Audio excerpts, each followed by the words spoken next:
Avec cet album d'Imra, on est en train d'assister à quelque chose de grand pour le rap africain, mais pas que, en réalité. J'en ai déjà parlé pour vous donner mon avis, mais aujourd'hui, on va parler de ce qu'il a fait avec cet album déjà. Déjà, je suis tombé sur ces chiffres hallucinants, les gars. Imra a battu des records tout simplement pour le rap ivoirien. Mais même ce qu'il a fait, c'est des scores que certains n'ont pas fait en tant que tête d'affiche en rap français. 4,7 millions de streams en 24 heures, je sais pas si on se rend compte, quasiment 5 millions, et sur 3 jours, quasiment 11 millions. Et les gars, je viens de voir sur les réseaux qu'en 5 jours, il est à 16 millions de streams, donc ça continue encore. Il avait rempli le Zénith de Paris, mais écoutez seulement l'ambiance.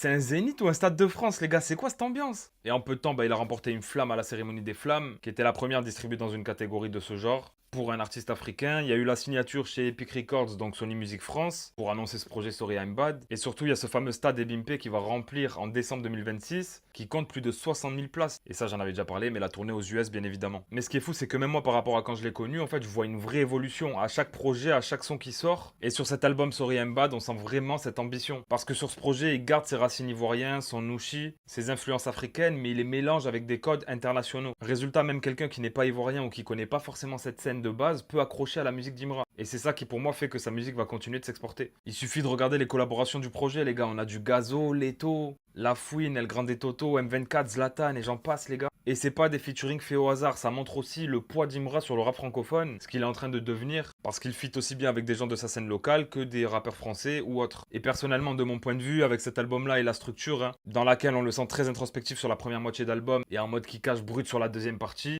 je pense qu'on est tout simplement en train d'assister à la naissance d'une superstar du rap ivoirien, mais sur le plan international. D'ailleurs, je parlais du feat avec Leto tout à l'heure, les gars, et le clip qui va sortir a l'air très très méchant. Il y a eu des images qui ont été postées sur les réseaux ces derniers jours, mais j'ai trop aimé le son. Il a ramené Leto en mode PSO Tech, mais regardez les images du clip. Je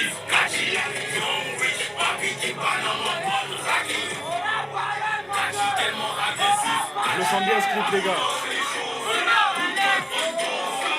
Jusqu'à ils ont ramené des danseuses, les gars.